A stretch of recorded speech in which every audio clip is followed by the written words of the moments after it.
Here's how to withdraw money from Trust Wallet to your bank account. Before starting, open your receiving crypto exchange or wallet and copy the BNB deposit address for the correct network. Make sure the network matches the one supported by your receiving account. Next, open Trust Wallet and select your BNB balance. Tap Send, then paste the deposit address you copied earlier. Double check the address and network before continuing, since sending cryptocurrency to the wrong address or network can result in permanent loss. Enter the amount you want to transfer.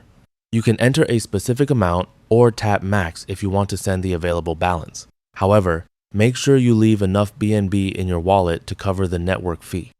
Tap Next to review the transaction. Trust Wallet will show the network fee before you confirm. If everything looks correct, tap Confirm to submit the transfer. Once the transaction is submitted, wait for the receiving exchange to process the deposit. After the BNB arrives, you'll need to sell the cryptocurrency for your local currency or USD, depending on the exchange. After selling, the proceeds will appear in your available cash or fiat balance. From there, you can use the exchange's withdrawal option to transfer the funds to your linked bank account. That's all for this video. Thanks.